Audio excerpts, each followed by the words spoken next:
All right.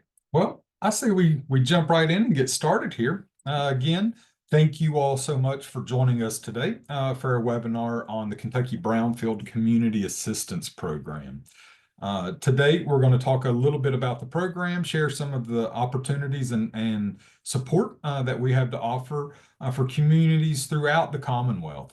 I appreciate you all taking the time. You may have heard me say this before, but at any point throughout today's webinar, I invite you to use the question and answer function. You should see that in your menu. If you scroll over, it'll either be at the top or the bottom, depending on how Zoom is interacting with your computer or device. But please feel free to share any questions, and we will either address them throughout the webinar or circle back to them at the end of today's webinar. We've allotted roughly 90 minutes, though I do not believe we will be taking that entire time. I do want to provide some time at the end to address any questions that folks may have. But in the meantime, let's jump right into today's webinar. So today's webinar really is on kind of an overview of the Brownfield Community Assistance Program. And like our previous webinars that I'll be sort of touching on, I'm not sure how many folks have joined us in the past, but if this is your first webinar, we really do appreciate your attendance with us today. This program, not just the BCAP program that we're going to talk about, but in general, the partnership that has allowed us to provide this is a partnership in its second to third year right now between the University of Kentucky's Community and Economic Development Initiative and the Commonwealth of Kentucky's Brownfield office at the state. Throughout the last year or so, really 2 years, we've been working directly with communities throughout the Commonwealth supporting downtown revitalization and brownfield redevelopment, really with an effort to prepare communities to be as competitive as they can for federal dollars and to be prepared to embark on redevelopment processes in your own communities. My name is Shane Barton. I am the Downtown Revitalization Coordinator with CEDIK at the University of Kentucky. Today, I also have two co-hosts and special guests. Kirsten O'Leary, who is the program coordinator at the Cabinet for Energy and Environment's Kentucky Brownfield office, and also Tyler McDaniel, who I failed to put on the title screen, and I deeply apologize, Tyler. I'm sorry about that. Tyler is my colleague at CEDIK and really supports our communities navigating the environmental challenges that we face really in a broad way. And I've invited both of them to join us because they intersect with the content that we are talking about today, and there may be topics that they would like to share, and specifically there may be questions that they may be prepared to answer depending on what may show up in the Q&A. So I really appreciate you all joining us today as well. But let's sort of jump right in here and move in, and I'm going to invite Kirsten and Tyler at any point. If you would like to jump in and interrupt me or add to what I am sharing, you have an open invitation. So please join. If we're talking about brownfields, I think the perfect starting point, in particular for folks who may be unfamiliar with the brownfield program, is let's define what a brownfield is. And we'll sort of talk a little bit more about this, but I do like to start with some sort of general framing about what we are talking about. On the slide, you'll see two very specific definitions. These are written in legalese. One is the US EPA definition. The second is the Kentucky definition. Now, what you will see when you look or read or compare both of these is that what we are really talking about with brownfields, these are real property, the expansion of that property, the redevelopment or reuse of those properties, which are complicated by the real or potential presence of hazardous substances, contamination, or pollutants that may impact the redevelopment of those sites. You'll see that the Kentucky definition goes a little bit deeper and specifically notes the presence of petroleum, those underground storage tanks, and also notes a sort of puts a parameter on the acquisition of those properties. Now, one thing we always say when we're talking about the Brownfield program is that while we have a set of parameters that we work within, there are often many ways to be flexible in the way we approach these properties. Many times they are one case or sort of a one-off case that requires a little deeper conversation. But in general, I just want everybody to know what we're really talking about are properties or sites that the redevelopment of those sites are complicated by the real or perceived. And perceived is incredibly important here because part of the brownfield process is actually understanding if our perceptions of existing contaminants is the reality for those sites. And we'll talk about some of the technical assistance that allows us to make that declaration a little bit later. So some quick examples of what brownfields are that we may be seeing or that you may be seeing in your communities right now. So we're talking about empty buildings, right? When I work across the Commonwealth and communities, we often talk about or share a concern around vacant buildings. Now, I do not want to say that all vacant buildings are brownfields or eligible for the brownfield program, but for me, that's often a great starting point because many of these buildings do sit vacant for some time and languish in the redevelopment process because of those risks or additional costs associated with mitigating those environmental legacies on those sites. So, this first bullet point, we're talking about buildings with asbestos or lead or other hazardous materials. Now, that's a lot of buildings. So if you can imagine any sort of construction prior to 1970, for example, most likely has some elements of lead or asbestos in their construction materials. It was just a typical product used in the trade at that time. Other sites of interest that you may have in your community include industrial sites or factories that are languishing, abandoned gas stations, right? You think about those underground storage tanks where fuel was stored. That's one of the reasons that the Kentucky definition includes that specific language. We know we have lots of gas stations that are no longer being used, or gas in garages that are no longer being used. Dry cleaners are also often included in brownfields because of the chemicals that are used in those processes, but also old rail yards or shipping yards, vacant lots, open fields where previous activities may have contributed to contamination or pollution of those sites. And then additionally, old institutional buildings like schools or hospitals. And there are a number of great examples here in Kentucky, in particular in Maysville here recently, where a hospital is being redeveloped utilizing Brownfield's funding to transition a historic and recently vacant and abandoned hospital into new housing accommodations. So again, this is sort of a snapshot of the types of buildings or sites you may be seeing in your community. And I want to encourage you to think about whether or not the redevelopment of those sites are anyway related to the costs or complication associated to remediating potential environmental contamination related to previous uses. So, today we're talking about the Brownfield Community Assistance Program. You'll often hear me refer to BCAP. That is the acronym we're using. You know us university folks, we love our acronyms, and I do apologize. But today we're really going to be talking about what we have to offer through our sort of direct technical assistance program as a result of our partnership with the State Brownfield Office. So a couple kind of guiding questions that I would pose to you to consider or to chew on throughout this conversation today.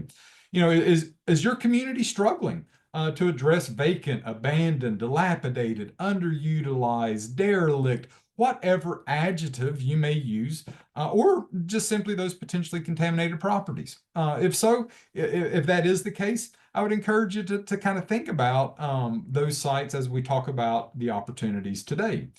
Are you struggling with some downtown revitalization or redevelopment?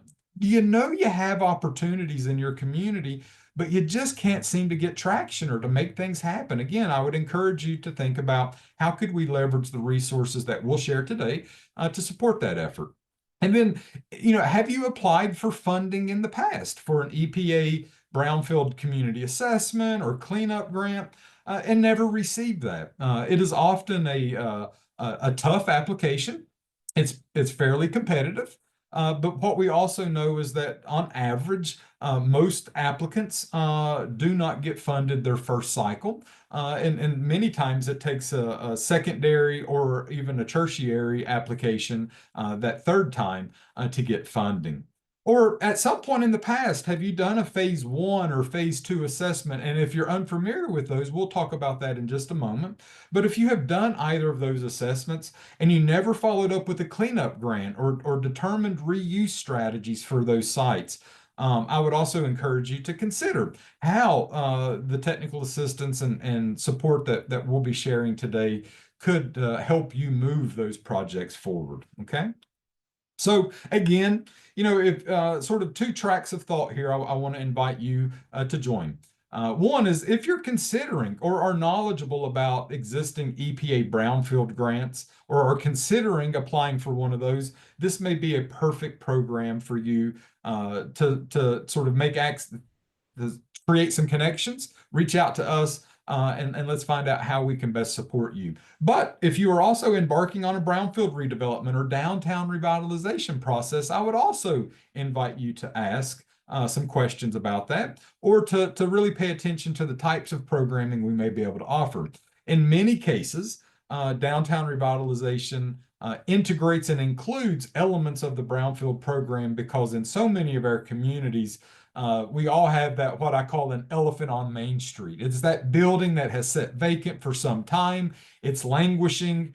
It may be attracting nefarious activities. It may be depressing adjacent property values. It may be creating hazards for your community if it is not maintained.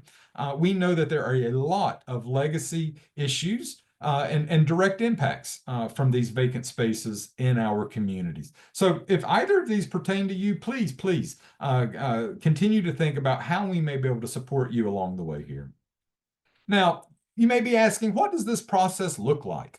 We have distilled it down at CEDIK to be a fairly simple. I will admit that it may look a little bit more simple than it is, but one of my jobs is to try to make it as painless and easy as possible as we sort of navigate the complexities of both revitalization, community development, and the brownfield process. So our process often starts with elements of community engagement. In trying to establish a team that will champion this effort, building inventories or doing environmental assessments, getting people involved in learning about the elements of their communities.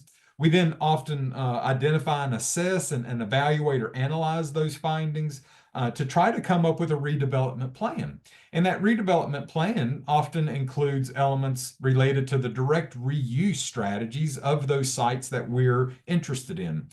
So the building inventories of vacant or abandoned buildings, how may your community transition those spaces to be viable or productive or tax revenue generating within your community?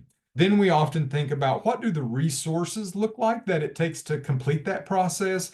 What are the resources that it's going to take, not just to support your revitalization or brownfield project, but to really support and underpin your entire community vision, your redevelopment.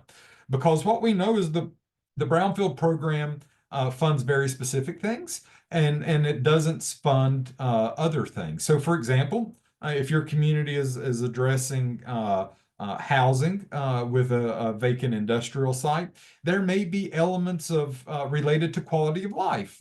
For example, new infrastructure or parks or greenways, walkability, accessibility, bicycling infrastructure, other things that really improve the quality of life that may not necessarily fall within the purview of the funding available through brownfields, but is certainly a part of your overall vision. And it is great as a part of this redevelopment planning process to start to strategize and identify those other funding elements so that you can begin to stack capital to address some of these large challenges. And then lastly, it's us with you putting those plans into action and thinking about what steps do we need to take really to achieve the vision that you've established or that your community has established through effective community engagement. Okay. Now, when I talk about available technical assistance, this is a broad snapshot of the technical assistance available. I'm going to start on the right-hand side, and then I'm going to turn it over to Kirsten with the State Brownfield Office to talk a little bit about the technical assistance available on the left-hand side. So under community outreach and planning, that is really the broad technical assistance that I am here to support in partnership with you. So we conduct a lot of education and outreach events, sharing messages around why brownfields are important to redevelop and focus on as a part of our redevelopment strategies. We host webinars like the one you're on today. We provide a lot of resource materials that we both create ourselves within our organizations, but also act as a conduit to other available resources. And I'm going to go through each of these a little bit later and really sort of tease out some details for you all. We conduct site visits. So if we want to do just a preliminary site visit to put our eyes on your streets to think about in conversation what we may observe and what opportunities we may see, we are more than welcome and more. I love visiting your communities throughout the Commonwealth. We also provide a lot of community planning assistance, whether that be conducting and facilitating community sessions to think about community vision or reuse strategies, defining the target area, which is very specific to the grant language, or conducting those inventories of vacant buildings. Data richness in this process really helps us convey the need and be more competitive in these future EPA grant applications. We can also help you think through engagement strategies, how to effectively engage and have conversations with your communities about all of these topics. But we can certainly support community needs through data and facilitated conversations. But we also have the opportunity to provide some specific community assessments.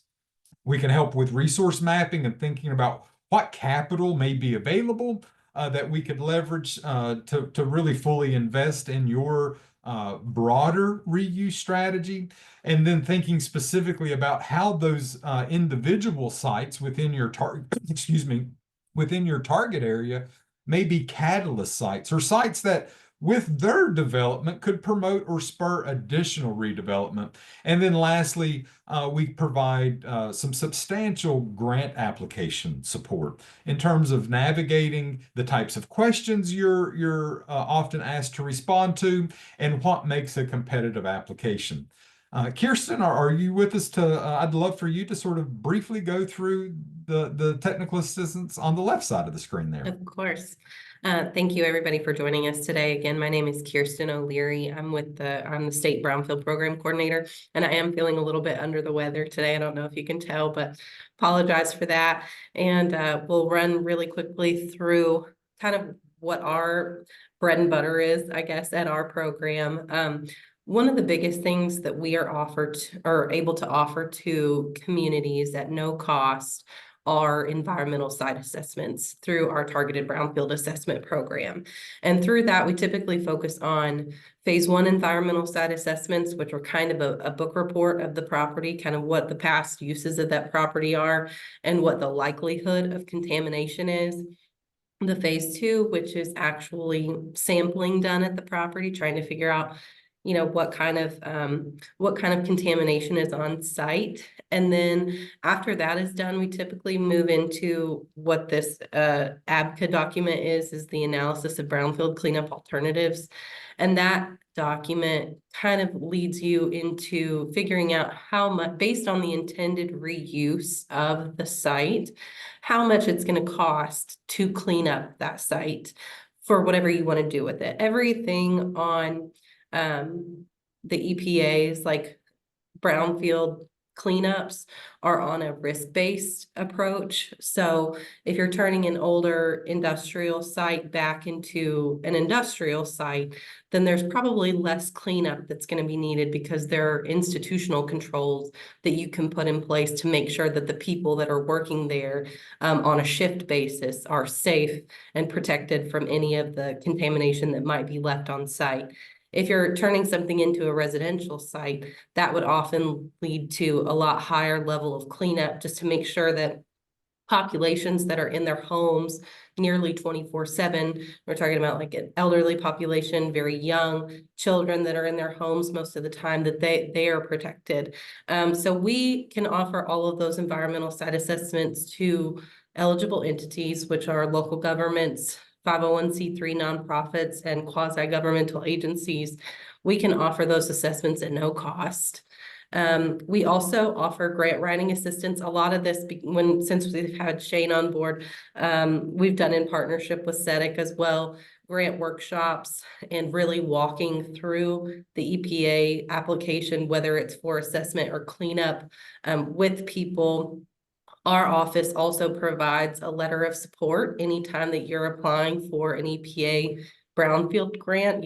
That's a requirement. It has to come through us. So the earlier that we know about your project and can help you through that process, the better. And then on the Superfund side of things, our Division of Waste Management, we offer liability protections and reuse planning and guidance. So when you get your environmental site assessments back and you're determining how to move forward on a project, making sure that you're doing environmental site assessments the right way. There is kind of a timing element to when the phase one is done and when you take ownership of the property. We help you through that entire process. So I'm happy to stick around and answer any questions, might pop on in a few slides here and there throughout the webinar.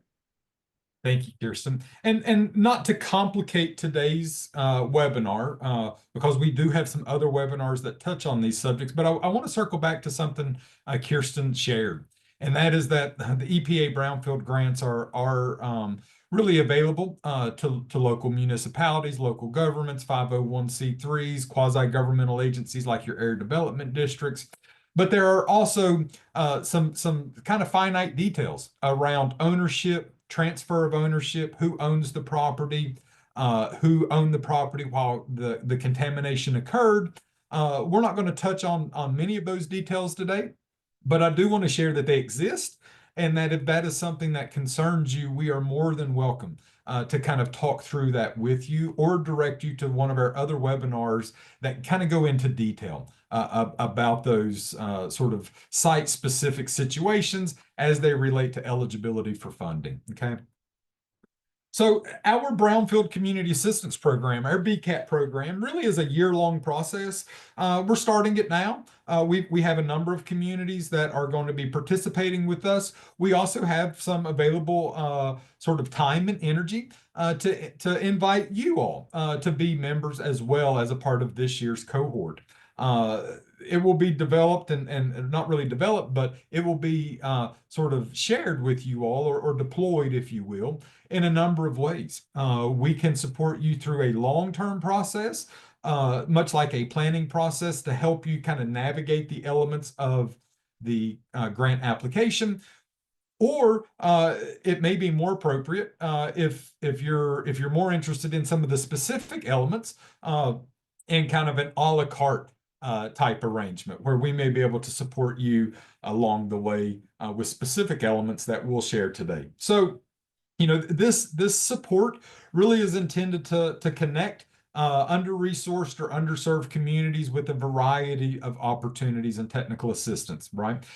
So again, thinking about redevelopment and community planning resources, community stakeholder and engagement events, defining those project areas, identifying and collecting information, and then obviously some of that direct technical assistance around project prioritization, reuse strategies, and so forth. And then lastly, a lot of things related to grant applications and preparing for that. So again, I want to invite you all to consider whether or not your community would be interested, willing, or able to take advantage of some of these free services that we have to provide to you. Okay, so for really the remaining portion of today's webinar, I'm going to spend some time focusing on some of these very specific technical assistance opportunities that we have lined up for you all throughout this year.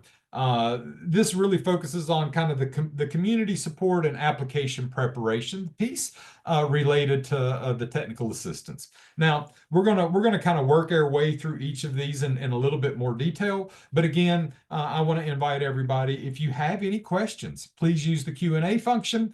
We will try to address those in real time, and we will certainly circle back to those at the end of today's webinar and make sure that we can address those. And if not, we will follow up via email after today's webinar. One thing I should note is we are recording today's webinar, and we will be sharing that. Once we get it uploaded, I will be sharing today's webinar along with some other resources that we reference along the way. So the first sort of piece of technical assistance, really more related to education and outreach, is the monthly newsletter that we produce and send out here at CEDIK. Myself and Tyler often work together in creating that content, but what you will find really is sort of a monthly welcome. You'll find a pretty substantial, and I mean this is a pretty substantial and comprehensive newsletter. You don't have to read the whole thing. You can certainly scan it, but we provide as much as we can. We often share upcoming webinars or workshops or conferences that you may be interested in taking advantage of. We share upcoming grant opportunities, oftentimes with a little blurb, the application deadlines, and all of these things have links that you can then go to those sources directly to learn more. And then we end every newsletter with a slew of articles, publications, reports. We often cite those and provide a link and many times a little description about what that article may entail. Most of those are current, but sometimes I like to pull into my little bag of tricks and showcase and share other relevant reports, documents, or other materials that may be relevant to the topic or topics really covered in that newsletter. So I know many of you probably already received the newsletter. It may have been how you found out about today's webinar, but for those of you that did not, or are not receiving our monthly newsletter, I am going to sign up everyone.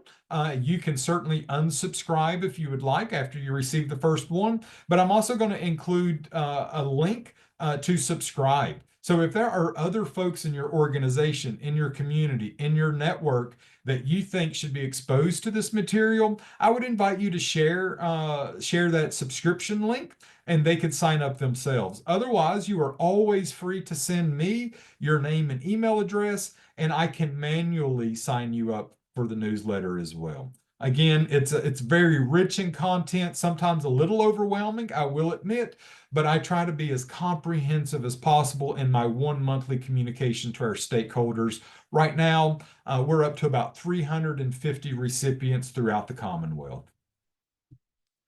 The next piece that I really want to talk about is related to our education and outreach opportunities. Really cover four major pieces here: our in-person training events, our site visits, our webinars like the one we're on today, and then some of the resource materials that we have available to share as well. Okay. Now, let's sort of talk about our in-person training. Our next available in-person training event is our 2-day Brownfield Boot Camp. This is an intensive training. It is free to attend. This year, it will be located in Frankfort, Kentucky. But over the course of those 2 days, we cover everything Brownfield related. This is, like I said, a very intensive training. But at the end of that 2 days, you will be introduced to some major concepts and information, but will also be allowed to work in small groups to sort of think through and walk through the existing Brownfield grant application as it existed last year. We don't have the new application, but we often use the previous years really as a mirror to what we think we could expect on the next Brownfield application. So we work with you to really uncover and expose you to the types of questions that you will be asked to respond to if you are seeking an EPA Brownfield grant. Now, speaking of EPA Brownfield grants, we also provide and are planning to provide two grant writing trainings. And these are specific to the EPA Brownfield grant process. However, I will also say that these trainings will also support you in other grant application processes because we cover not just the basics of grant writing, how to compose a statement of need, how to sort of compose your action steps or your tactics or your plan. So we cover some very broad and general topics related to grant writing, but we do have a focus on the Brownfield grant application and getting you all as most competitive as you can be. So we'll do a spring and a fall grant writing training. That fall training will happen within some time before the fall release of this year's solicitations for the EPA grant. And then usually within the couple weeks before the final submission day, we will host a grant review event, typically in partnership with another technical assistance provider with expertise in grant writing and grant review. And we invite potential applicants to share those applications. We review them, sit down with you, provide comments, address any questions. Really, again, all within an effort to make you as most competitive for those federal dollars as possible. So again, we'll be hosting these. The best way to find out about these is to receive our newsletter. That is really where we focus all of this information for you all to access, but also the newsletter that comes out of the state Brownfield office often includes this as well. The other opportunity that we have are site visits. We are able to sort of come to your community and put eyes on your community and think and strategize and have conversations with you. Excuse me, these pictures are from last week. I think we may have some folks who are joining us from Moorhead. This was a site visit that we conducted. You can tell conditions were not optimal, but we had an amazing group and an amazing conversation that I have no doubt that the conversation and topics that we covered are going to lead to some systemic changes there in that community. And they have already begun to talk about things that they plan on doing over the summer. But typically how this works is you'll follow up with me. We'll do kind of a consultation. I'll get a better sense of kind of what you're wanting to accomplish or what the purpose of the site visit is, who is going to be joining us, what we want to accomplish, the type of conversation we want to have, and then we'll get it on the calendar, schedule it. I'll come to town sometimes with my other colleagues. And we bring everyone together and having an amazing conversation. The Moorhead trip really focused on the downtown corridor there. We had an amazing group in partnership with their community accelerator team, which is a small team working on some projects there. But we talked a lot about sort of the downtown ecosystem, sort of recent economic development, available opportunities for brownfield redevelopment, and some strategies that they may be able to consider as a group to address some of those. Kirsten, would you like to add something? Well, I just want to say that we have worked with cities that are very familiar with brownfields, that have submitted their own brownfield applications before and gone through the TBA process, that assessment process with us.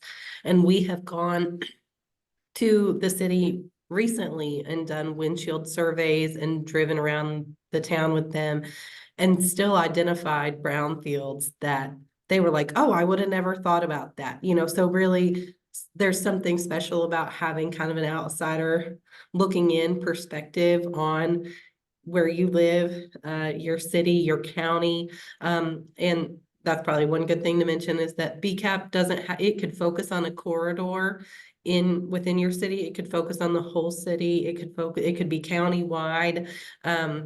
So just putting that plug in there is that, just having that fresh perspective can really bring to light a lot of opportunity.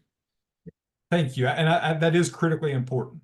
I think we get so used to our environment in our communities that we may not always fully appreciate the types of things that we may be able to witness or see. We are able to bring that level of experience. We get around and work with a lot of communities. We've seen a lot of sort of scenarios in communities with these sorts of sites. And sometimes fresh eyes can illuminate some opportunities. And in fact, that happened in Moorhead with a particular building downtown that I'm not sure was necessarily considered a brownfield, but we're going to explore it and its possibility for some technical assistance here in the future. So again, very recent site visit. I love doing these. I love exploring communities, and I love being able to bring sort of that insight that I gain in these visits to bear in your community. So if this is something that you're interested in, please let us know, and let's get it scheduled and sort of talk about the purpose of those visits. The other piece are our monthly webinars. Obviously, you're on one right now, so you found it somehow, and I thank you for joining us. But we also have, if you're unfamiliar, we have an extensive library of webinars. We've been doing these monthly webinars for about a year and a half now, maybe a little longer. I began doing a series on downtown revitalization as well. So we have a pretty substantial library that really dives deep into a number of content areas related to downtown revitalization, community development, stakeholder engagement, engaging youth, sort of the basics of brownfield redevelopment. But all of these are available to watch for free on our YouTube page. And I will also send out the link to our page where you can access all of these. And if there are specific content areas that you are interested in, I would invite you to take the time to enjoy one of these or multiple webinars, or reach out to us if you have content areas that you would like for us to focus on in the future. So again, I want to thank you all for joining us on today's webinar, which is part of this monthly webinar series that we host. The other, I want to touch on some of the resource materials. Now, I've sort of alluded to the fact that both CEDIK and the state develop resource materials.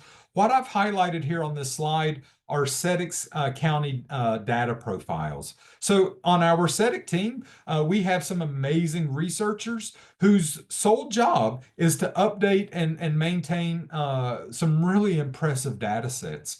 And we make these 2-page data profiles available for every county in the Commonwealth on a number of topics. Now, the reason these are important is because, one, they are free, they are reliable, they are often updated when available data becomes available, but they are also wonderful resources to reference whenever you're thinking about, how do I prove that the thing that I'm doing is going to change something? What is my measure? What is my metric of success? What will I go back to and justify that my ideas were successful? These are great resources. We also have webinars on analyzing and collecting data. And in that, we talk about, not all data is you can't be confident in all data.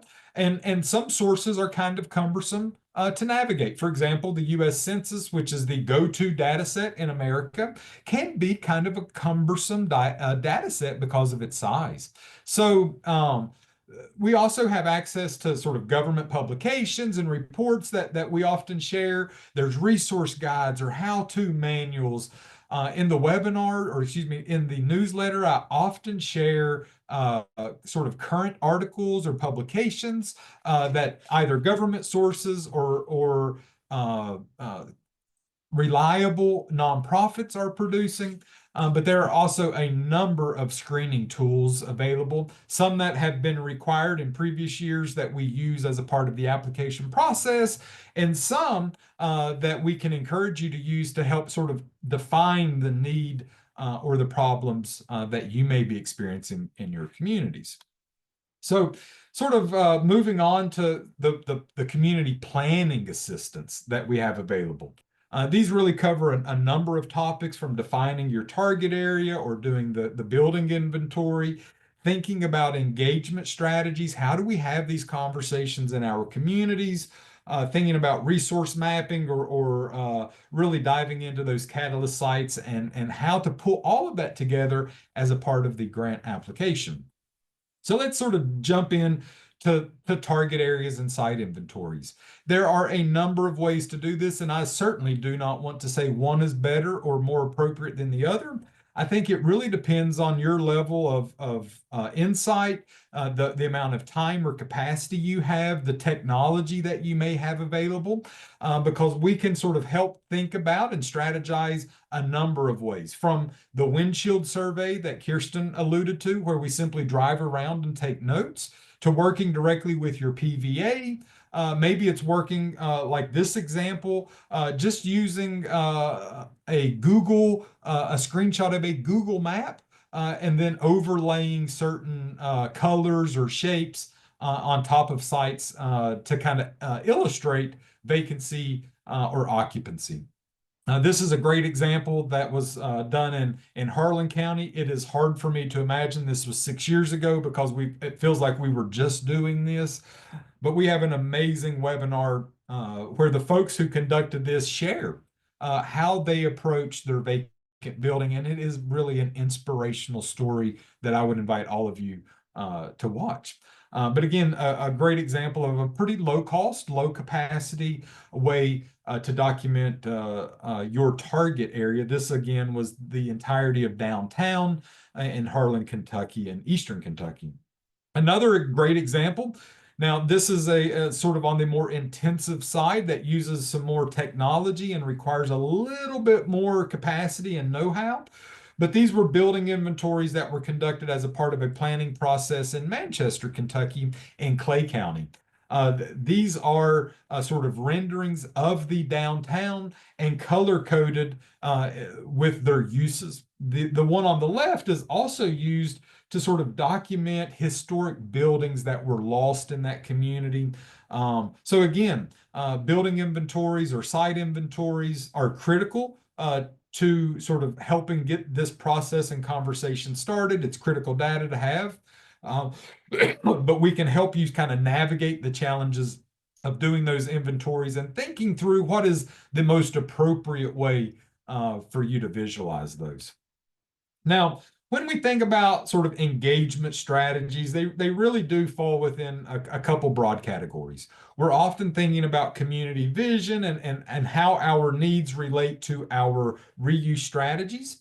But we're also thinking about sort of broad assessments. I love including people in engaged assessments so that we discover sort of the data together. That it's not someone else telling us what's going on, but it is us as a team sort of discovering those things. For example, in our recent site visit, one of the things that really sort of struck out to myself and the group was the confusion around the multiple parking signs and how they weren't necessarily consistent.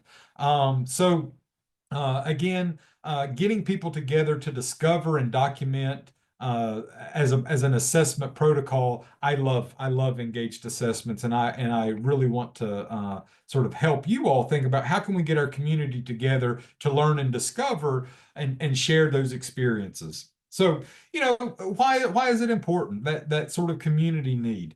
You're going to see community need or a need statement or a problem statement in absolutely every grant application that you look at.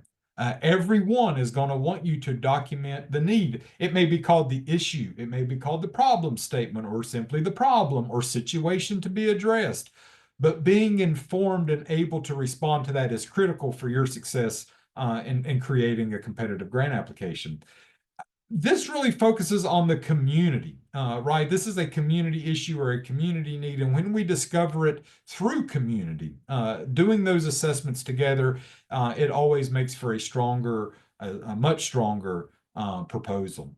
Now, some examples of community need that you all may have in your communities, there may be things related to safety, education, economic opportunity, health, quality of life, local government efficiency, and so on and so forth. But their community need can take many shapes, can be as broad or as specific as you want it to be. We want these things supported by facts, both in our planning processes, but also in your grant application. And oftentimes the community needs that we identify or that come to light are often how we frame our planning process and our effort to address those with the assets or opportunities that we have available. So I just want to encourage you, to think about, what are those community needs? How did we identify them? How did we identify them? And what are the facts that actually support that? Not anecdotally what we may think, but what could we document now? And then what could we go back and document in the future to indicate whether or not we have addressed that community change? Now, another part of community engagement is obviously having conversations. This is one example of a way that we love to have creative conversations. This is our chalk and talk. That's exactly what it is. We use chalkboards. It's a temporary installation, and we encourage community dialogue and we capture it. For our folks who were on the call from Moorhead, this came up as a potential strategy for a summer event. And I want to draw your all's attention to it. It's a very quick and easy process, but we can build these chalkboards. I think the last time we priced them, they were less than $200 in materials, but it is an incredibly effective thing for you to have in your community. In fact, we have had some public libraries adopt and build these themselves to have on hand as a rentable asset for community groups. So again, if this is something that you're interested in or other creative conversations, let's talk about how we may be able to sort of imagine those conversations playing out in your communities at local festivals, events, or other places where people congregate. This is a great example of an engaged assessment. This is also in Harlan, Kentucky. This was a pedestrian accessibility inventory. Another great example is the AARP walking audit toolkit that can help you and your team really put a metric, put a number on your condition around your downtown or your corridor as it relates to walkability. Now, you may be seeing that all of these individuals are pushing something. And you may be thinking, why is that important in a pedestrian accessibility study? Well, what we were able to do with the help of nonprofit leaders, local residents, elected officials, we pushed carts, wheelchairs, coolers, anything that we could with wheels, essentially to simulate the accessibility of what it would be like to navigate that if you had a baby carriage, if you were in a wheelchair or had some other accessibility issue that limited your mobility.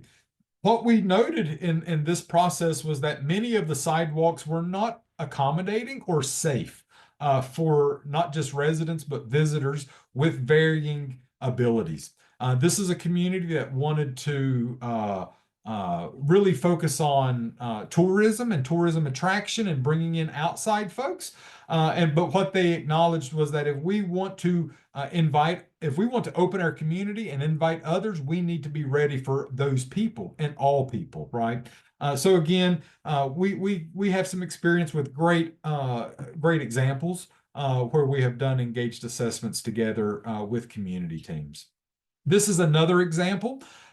This is a design preference survey where we, once we got to the point where we knew what reuse strategies would be, sometimes it's really important to think about the aesthetics of those interventions or of those changes. And this was our sort of take at that. And it's very simple, very informal, but it provides some very rich data. We provided a number of examples of different design aesthetics for community sort of amenities like benches or trash cans or other elements that you may see in the public realm.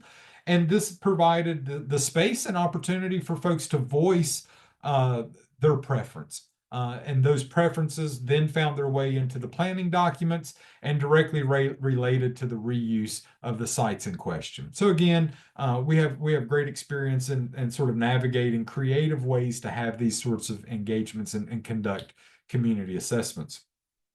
The other thing that we do related to sort of community engagement is facilitating, helping sort of structure and helping conceptualize community visioning. Those facilitated conversations. This is an example in Hallsville, Kentucky from last March, I believe. I believe it was March 4th.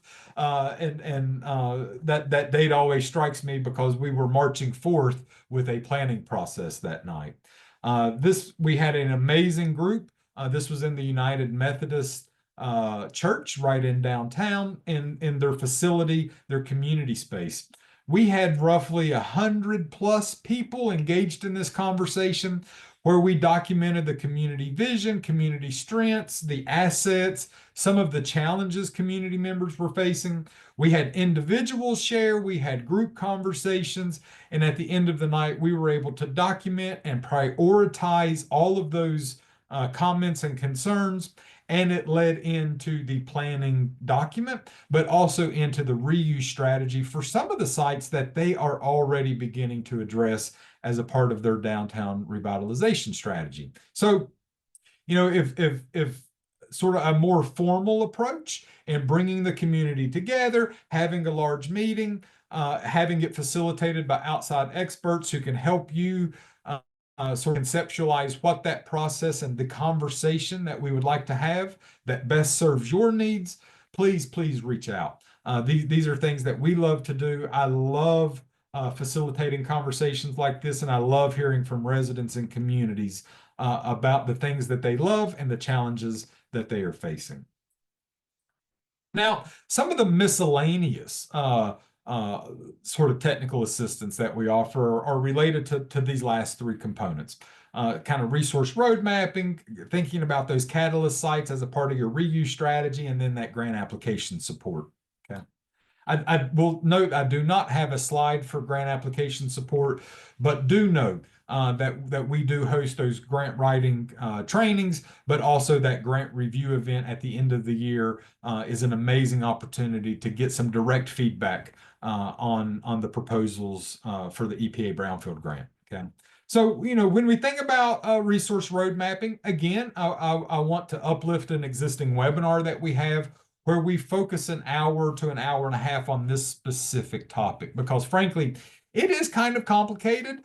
And we certainly touch on this as a part of the Brownfield boot camp curriculum as well. But really what we're talking about with resource road mapping is, identifying those sites or revitalization priorities, the key components of the broad redevelopment project, and then attempting to estimate the cost of each of those components, but then sort of creating a list or a spreadsheet that outlines those individual components to your broad vision, and thinking about what are the funding resources that we may be able to tap into to address each. Because we know that not every grant is going to fund every component, and that in many cases we have to align multiple funding opportunities to achieve success. So really what this does is it condenses your project into distinct fundable components, and then we kind of create a multi-layered approach that supports the broad vision where that brownfield cleanup or assessment may be critical to it. And it often creates a timeline and notes those funding opportunities along the way. There are some great resources out there. This is one of my favorite.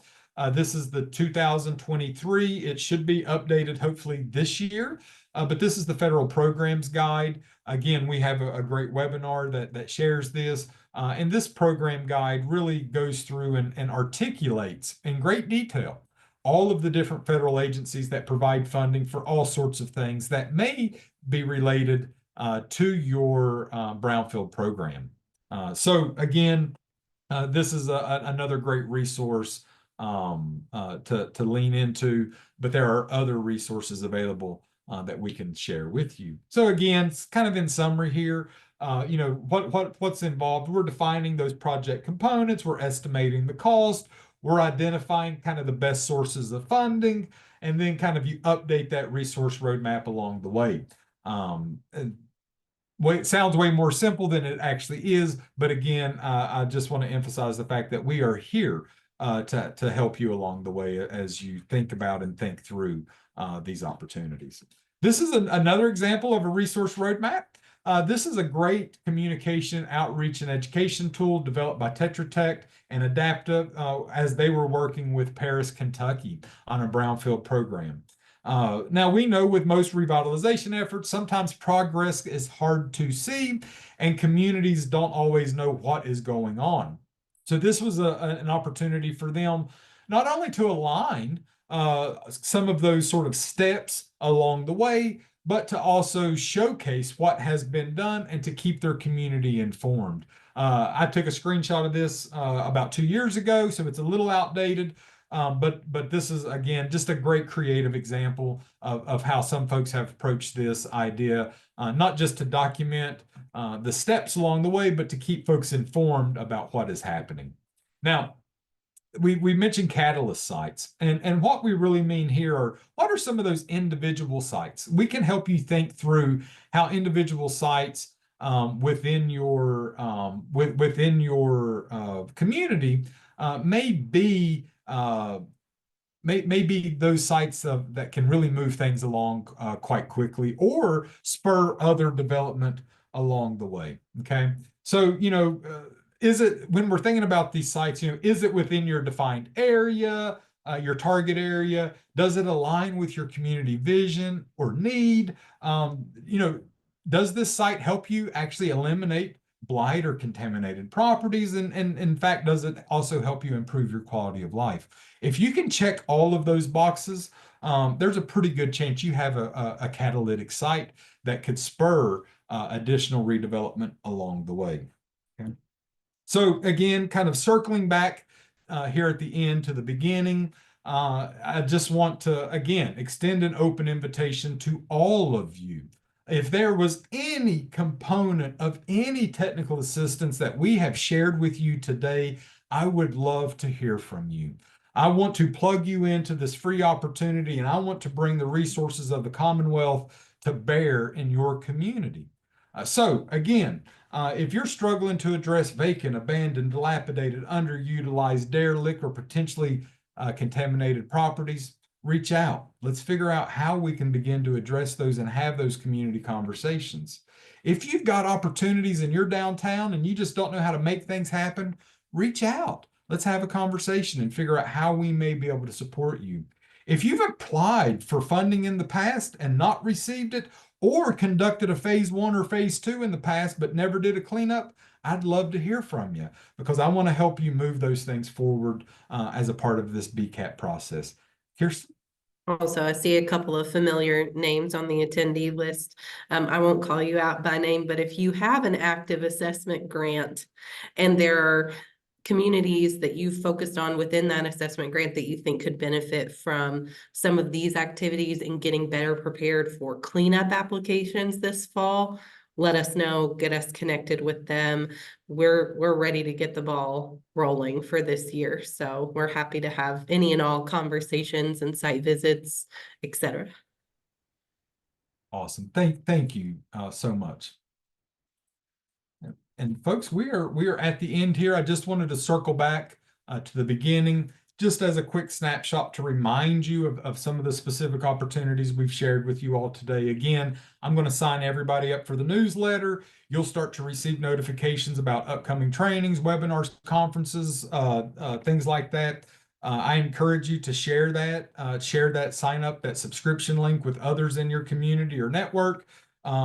And then if any of these topics have made you think we can do that or we should do that, I please encourage you to reach out and think about with us what we can do to support you. So without further ado, I want to wrap today. We've got a little bit of time. We wrapped up fairly early here. We have had some questions come through the Q&A.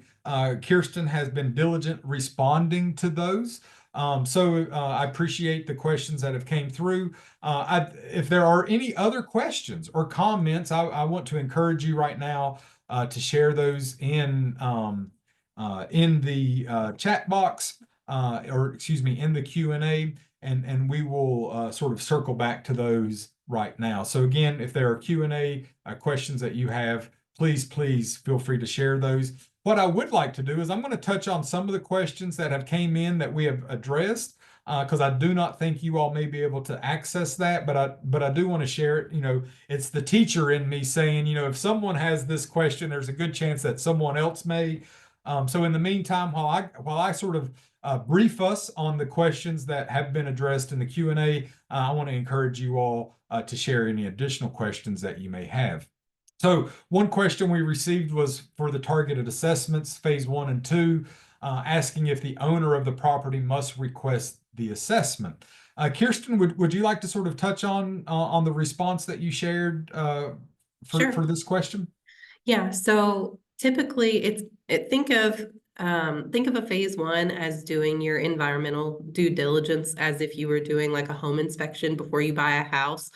The assessment process is really for the potential purchaser, to make sure that they have access to liability protections and to funding opportunities down the line. It kind of draws a line in the sand that says, hey, from this date forward, everything that happened before this was not my responsibility. So it's actually better if whoever the potential purchaser is, whether or not they truly do, there's no obligation to move forward with the property transaction, but it's better that the owner not be the requester, unless, of course, there is there's a couple gray areas in terms of, like, if you're a local government that's owned it since before January 11th, 2002, then you can be the requester. And so ultimately, if there's any questions about liability protections or assessments, feel free to email me. And that kind of leads into, Mark, your question. Yes, it just depends on when you all, if there was a phase 1 done before you all took ownership of that property. If not, you might not have access to that funding and liability protection. But if you're still interested in getting assessment work done to see what's going on, there are some creative ways to still get that assessment work done. If you have another 501c3 that you can partner with, or a local government that may be willing to be the requester on that, then we can still do that assessment work for you. And then ultimately, if there's any cleanup that would need to be done, whoever requests the cleanup funds, either from our revolving loan fund or from EPA, has to be the applicant. So oftentimes there is kind of this element of property transfer, even if temporarily. But if you send me the address, I'll look for it. Thank you. I think we may have seen it when we toured Corbin last year. I'm not sure if we made our way down there or not. Mark, if you'd like to reach out to me as well, I'd be more than willing to meet with you. I actually live here in Corbin, and would be more than willing to kind of strategize and talk about the Carnegie Center. I love that building. It is a beautiful space, and would love to kind of put my head together to think about that. I think I know which one you're talking about now. I'll look it up. It's a beautiful historic building near the new library, but it sets it's a great space. Wonderful. Kirsten, do you want to touch a little bit? I know we covered it in the webinar, but what exactly is a phase 1 and a phase 2 again? Just to sort of, we'll kind of tie a bow on that one, just for folks who may have missed that at the beginning of the webinar. Yeah, a phase 1 environmental site assessment is basically a book report on the property. It looks at the historic uses of the property. What, was it manufacturing? Was it residential? What was it? And depending on those uses and interviews of people in the community that are familiar with that property, and a visual site inspection, just try to get an idea of what the likelihood of contamination is. If the phase 1 determines that there is no likelihood of contamination, that's kind of a clean bill of health for that property for you to be able to show either a developer or somebody in town that's interested in opening up a business at that property that, hey, we've done our due diligence, everything's clear and good to go. And then if there is that likelihood of contamination, then based on the phase 2 or based on the phase 1, they're called recognized environmental conditions. Based on those recs is what they go and sample for in a phase 2. So that kind of is the scope. The scope is based on what they identify in the phase 1, and then they do sampling to determine how much contamination there actually is, and then would go on to try to figure out, okay, how much cleanup is this going to need based on what you want to do with the property. Right. And then kind of leading into that, we had a question about, how do I find out if assessments have been done in my community? And I think that's a great question because, again, like I mentioned with that roadmap, community members and residents don't always see this process playing out. It may not show up in a press release in your newspaper. You may not even know that that's a part of a property transfer. But there is a great resource that the state has developed as a part of their GIS hub. And I will share that link as a part of my follow-up email with you all. That's a fairly recent thing that the state has created. And I certainly don't want to guarantee that every assessment in the history of the program is listed, but they have done a very, very great job of getting things up there. But I will certainly share those sites with you. And again, this will not cover sites that happen in the private market that may have been conducted as a private property transfer conducted by private consultants. These are the sites that are often related to or have received state support or assistance. Again, in places where the market may dictate a developer being able to take on the cost of cleanup because the market will pay for that. Many of those sort of things happen in absence of all of the technical assistance that we've offered to share with you all today. Is that am I speaking correctly? Yes. Okay. Yes. Sorry, I was like reading some of the questions and trying to clear out the ones that we've already talked about. But yes, so even if there's assessments that have been completed through like an assessment grant that's going on in Kentucky, those are still technically federally funded. So those won't show up on our inventory either. You can go to EPA cleanups in my community. I believe that shows some assessment and cleanup work, specific addresses there, but you kind of have to overlay that information with our information. And there's no good inventory just because brownfields come on and off the market so frequently, and not everybody wants their community or wants their property identified as a brownfield. So so if you ever have any questions about if we know if there's been assessment work done, you can always email me the address and I'll look it up in our state system and let you know. And then in safe, yes, I will email you instructions on how to get onto the master service agreement. I don't know off the top of my head, but I know we've had that question before, so I'll look back in my email and find it and send that to you. Let's see. And then Mitzi, yes, we usually work with local government the most. I would say 501c3s are a little bit new to the brownfield world. They're just now able to apply for federal EPA assessment and cleanup funding, I think within the last several years. It's been since I've been on board that they've been able to, but most frequently I would say local governments, but a lot of times it's a partnership. It involves a lot of parties coming to the table to figure out, like we said, there's a lot of property transfer hiccups because this, the rule, EPA has a very hard rule that you have to be what's considered a bona fide prospective purchaser in order to have liability protections or have access to any of those funding opportunities. And being a bona fide prospective purchaser means that you have had a phase 1 environmental site assessment conducted within 6 months of property acquisition. So it gets a little hairy. Sometimes people miss the date. They didn't have a phase one before they got the property.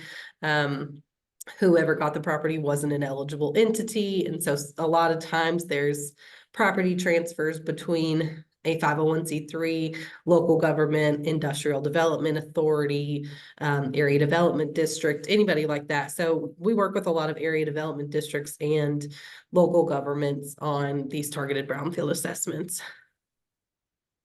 Thank you. And then I think the last sort of group of questions we had were about sort of working with consultants and then a question about Tetra Tech, who is one Oh, of the yeah. consultants, one of many that work within this realm here in the state that often partner with communities on this work. Would you like to talk a little bit about sort of the realm of consultants and sort of what that looks like? Yeah. Yeah. So environmental consultants are key to what we do, key to brownfield work.